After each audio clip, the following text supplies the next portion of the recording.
Hello farmers, இன்னைக்கு வீடியோவில் எதை பற்றி பார்க்க போகிறோம் அப்படின்னா, யூபிஎல் பிராண்டை சேர்ந்த சாஃப் அப்படிங்கிற ஒரு பூஞ்சான குழியை பற்றி தான் பார்க்க போகிறோம். ஃபஸ்ட்டு இந்த பூஞ்சான குழியில் என்ன டெய்லின்றது அப்படின்னு பார்க்கும்போது, கார்பன் டேசியம் 12%, மேன்காசிப் 63%, WP ஃபார்மெட்டில் இருக்குது. அதாவது வெட்டபிள் பவுடர் அப்படின்னு குறிப்பிடக்கூடிய நீரில் கரையக்கூடிய தூள் வடிவிலான பூஞ்சான குழியாக வந்து இருக்குது.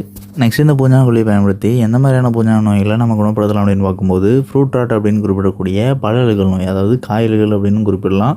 அதாவது எந்த ஒரு பயிர்லையும் இருக்கக்கூடிய காய்களோ இல்லைனா பழுக்கக்கூடிய நேரத்தில் பழங்களோ அழுகிய நிலையில் காணப்படும் பட்சத்தில் அதுக்கான தீர்வாக நம்ம வந்து இந்த பூஞ்சான குழியை பயன்படுத்தலாம். ஸோ இதை பயன்படுத்த மூலமா அதற்கு பிறகு பாதிக்கப்படாத காய்களை வந்து நம்ம இந்த பூஞ்சான நோயிலிருந்து பாதுகாக்கலாம்.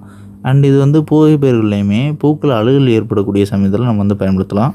நெக்ஸ்ட்டு லீஃப் ஸ்பாட், அதாவது இலைப்புள்ளி நோய். இலைகளில் புள்ளிகளாக தென்படும். இந்த பூஞ்சான நோய் ஏற்பட்டிருக்கக்கூடிய பயிர்களில் வளர்ச்சி வந்து ஓரளவு குன்றி காணப்படும். அதே நேரத்தில் இலைகள் வந்து பார்க்குறதுக்கு ஆரோக்கியமான நிலையில் கண்டிப்பாக இருக்காது. அதாவது இலைப்புள்ளி நோய் ஏற்பட்டிருக்கான அறிகுறிகள் தென்படும் பட்சத்தில்.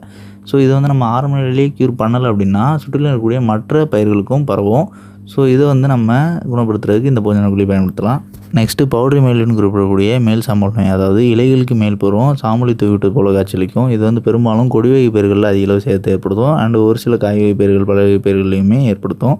ஸோ இந்த மேல் சாம்பல் நோயை குணப்படுத்துறதுக்கும் நம்ம வந்து பயன்படுத்தலாம். அண்ட் நெக்ஸ்ட்டு டவுனி மெயில்னு குறிப்பிடக்கூடிய அடிசாம்பல் நோய், அதாவது இலைகளுக்கு அடிப்புறம் வந்து சாம்பல் தூவிட்டு போல காய்ச்சலிக்கும். ஸோ இது வந்து மேல்புறம் இலைகளுக்கு பார்க்கும்போது இலைகளுக்கு மேற்புறம் மஞ்சள் புள்ளிகளாக தென்படும். ஸோ இலைகளுக்கு பின்புறம் வந்து டேமேஜ் ஆனது போல் காட்சியளிக்கும். ஸோ இந்த பூஞ்சான நோயுமே ரெண்டுமே கிட்டத்தட்ட சிமிலரான பூஞ்சான நோய் தான். அது வந்து இலைகளுக்கு மேல்புறம் சிம்டம்ஸ் காட்டும். இந்த டவுனி மெல்லிங்கிறது வந்து இலைகளுக்கு அடிப்புறம் சிம்டம்ஸ் காட்டும். ஸோ இது ரெண்டுமே ஆனால் கிட்டத்தட்ட சேம் தான். ஸோ இந்த ரெண்டு பூஞ்சான நோயுமே க்யூர் பண்ணுறதுக்கு நம்ம வந்து இந்த சாஃப்ட் பூஞ்சான குழியை பயன்படுத்தலாம். அண்ட் நெக்ஸ்ட்டு இயர்லி பிளைட், அதாவது ஆரம்ப நிலை கருகல் நோயாக இருக்கட்டும். அதே நேரத்தில் லேட் பிளைட், அதாவது தாமதமான கருகல் நோய். அதாவது இந்த இயர்லி பிளைட் வந்து ஃபஸ்ட்டு இனிஷியல் ஸ்டேஜாக ஓரிரு இலைகளில் வந்து கருகல் ஏற்பட்டது போல் தென்படும். இலைகள் வந்து சுற்றிலுமே கருகும். ஸோ இது வந்து நம்ம நாளடைவில் கவனிக்காமல் விடும்போது அந்த பயிரில் இருக்கக்கூடிய எல்லா இலைகளுமே கருகிய நிலையில் காணப்படும். அதாவது மோரோவர் பெரும்பாலான ஆரோக்கியமான இலைகள் வந்து கருகிய நிலையில் காணப்படும். ஸோ பயிர் வந்து முழுசாக சாகாது. பட் இருந்தாலும் கூட பயிரோட ஆரோக்கியம் வந்து குறைஞ்சிருந்திருக்கும். அதே நேரத்தில் பயிர்லேருந்து வரக்கூடிய மகசூலுமே தடை செய்யப்பட்டிருந்திருக்கும் தற்காலிகமாக. ஸோ இது வந்து நம்ம அதை க்யூர் செஞ்சிட்டோம் அப்படின்னா திருப்பி பயிருக்கு நம்ம பயோஸ்டிமுலன்ட் பயன்படுத்தி பயிரோட ஆரோக்கியத்தை அதிகரித்து சுலபமாக அதிலேருந்து மகசூல் எடுக்கலாம். ஆனால் இதுக்கு குறிப்பிட்ட டைம் ஆகும். ஸோ இந்த கருகல் நோயை பொறுத்தவரை லேட் பிளைட் அப்படின்னு குறிப்பிடக்கூடிய தாமதமான கருகல் நோயாக இதை வந்து ஏற்பட விடாமல், அதாவது ரொம்ப தீவிரமாக இந்த கருகல் நோயை பரவ விடாமல் இயர்லி பிளைட்டாக ஆரம்ப நிலை கருகலாக இருக்கும்போதே நீங்கள் வந்து க்யூர் செஞ்சுறது நல்லது. ஸோ அப்படி நீங்கள் ஐடென்டிஃபை பண்ணி க்யூர் பண்ணும்போது பயிரோட ஆரோக்கியம் வந்து பெருமளவு கிடையாது. அண்ட் மகசூலுமே தற்காலிகமாக தடைப்படாது.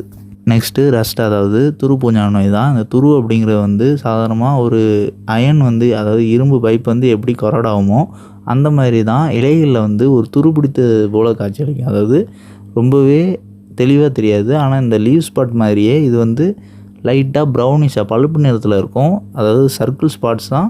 ஆனால் ரஸ்ட் பூஞ்சான ஏற்பட்டிருக்கக்கூடிய இலைகள் வந்து பழுப்பு நிறத்தில் சர்க்கிள் ஸ்பாட்ஸ் இருக்கும். இதே லீவ் ஸ்பாட் ஏற்பட்டிருக்கிறது வந்து கருப்பு நிறத்தில் இருக்கும். ஸோ இந்த ரெண்டு தான் இதுக்கு உண்டான வேறுபாடு. ஸோ இதை வச்சு நம்ம ஐடென்டிஃபை பண்ணிக்கலாம். ஸோ எந்த பூஞ்சான நோயாக இருந்தாலுமே இது வந்து கேட்கும். ஸோ அதனால் நீங்கள் வந்து தெளிவாக ஐடென்டிஃபை பண்ணணுங்கிற அவசியம் இல்லை. ஆனால் பூஞ்சான நோய் தான் ஏற்பட்டிருக்கு அப்படிங்கிறது வந்து நீங்கள் உறுதி செஞ்சுக்கணும்.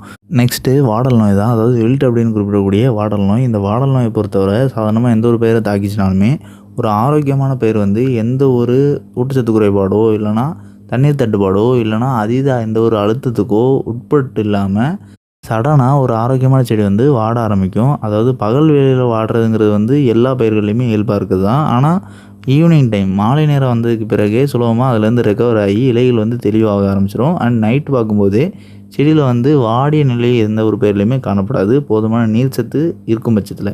ஆனால் இரவு நேரத்துலையும் இலைகள் வந்து அதீத வெப்பத்தில் வாடியது போல் காணப்பட்டுச்சு அப்படின்னா அந்த பயிருக்கு வில்ட் அப்படிங்கிற வாடல் நோய் ஏற்பட்டிருக்கு அப்படிங்கிறது அர்த்தம். ஸோ நம்ம குறிப்பிட்டது வந்து ஒரு ஆரோக்கியமான பயிர் ஊட்டச்சத்து குறைபாடோ இல்லைனா நீர் குறைபாடோ, அதாவது தண்ணீர் தட்டுப்பாடு ஏற்படாத பயிரோவோ, அண்ட் இந்த ரெண்டு இல்லாமல் மண்ணில் பயிரோட வேர்களை சேதப்படுத்தக்கூடிய நூற்புழு தாக்குதலோ இல்லைனா வேர்களில் ஏற்படுறது போல் அதிகமான தண்ணீரோ இல்லாத பட்சத்தில் ஆரோக்கியமான பயிர் வந்து இலைகள் வாட ஆரம்பிக்கும். ஸோ இந்த அறிகுறி அப்படி இருந்துச்சுனாலே வாடல் நோய் ஏற்பட்டிருக்கு அப்படிங்கிறது அர்த்தம். ஸோ இதை க்யூர் செய்கிறதுக்கு நம்ம வந்து பயன்படுத்தலாம். இது வந்து ரொம்பவே ஆரம்ப நிலையில், அதாவது ஒரு செடியோட ஒரு நுனி வேர் பாதிக்கக்கூடக்கூடிய நிலையை நம்ம வந்து பயன்படுத்தும் பட்சத்தில் இது வந்து ப்ரிவென்டிவ் மெஷராக பெர்ஃபெக்டாக ஒர்க் ஆகும்.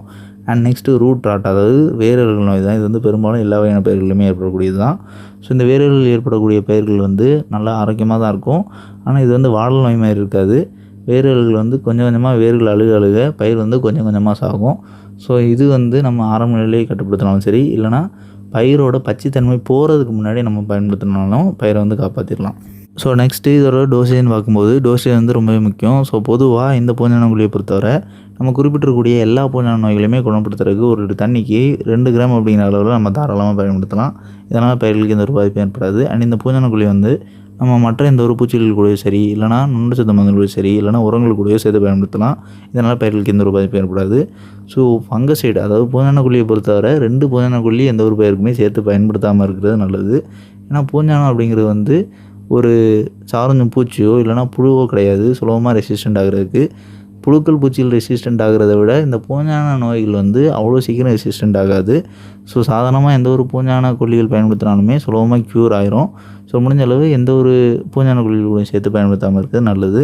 அண்ட் நெக்ஸ்ட்டு இதை வந்து சாயில் ட்ரென்ச்சிங்காக வேர்களுக்காக பயன்படுத்தும் பட்சத்தில் ஒரு செடிக்கு, இப்போ எந்த ஒரு பயிருக்கோ ஏதாவது ஒரு குறிப்பிட்ட செடிக்கோ இல்லைனா எந்த ஒரு மரவகை பயிருக்கோ வேர்கள் ஏற்பட்டிருக்கு அப்படிங்கிற பட்சத்தில் அந்த பயிரை சுற்றிலும் இருக்கக்கூடிய வேர்கள் நனையும்படி நம்ம வந்து சொல்யூஷன், அதாவது நம்ம மேக் பண்ணக்கூடிய திரவத்தை ஊற்றுறதுக்கு ஒரு 2 லிட்டர் இல்லைனா 3 லிட்டர் தேவைப்படுது அப்படின்னா 1 லிட்டர் தண்ணிக்கு 2 கிராம்லேருந்து 3 கிராம் வரை நம்ம கலந்து ஊற்றலாம். ஸோ இந்த சொல்யூஷன் வந்து பயிரோட வேர்களை போய் ரீச் ஆகணும். ஸோ அப்படின்னா தான் இது வந்து முழுமையாக ஒர்க் ஆகும். அண்ட் இதை நம்ம பயன்படுத்தும் போது ஓரளவாவது மண்ணில் ஈரப்பதம் இருக்கணும். ஸோ அப்படின்னா தான் இன்னுமே ஃபாஸ்ட்டாக ஆக்ட் ஆகி இந்த வேரல்களை வந்து தடுக்கும். ஸோ வேரல்கள் தடுத்துருச்சுனாலே புதிய வேர்கள் வந்து ஃபார்ம் ஆக ஆரம்பிச்சிடும்.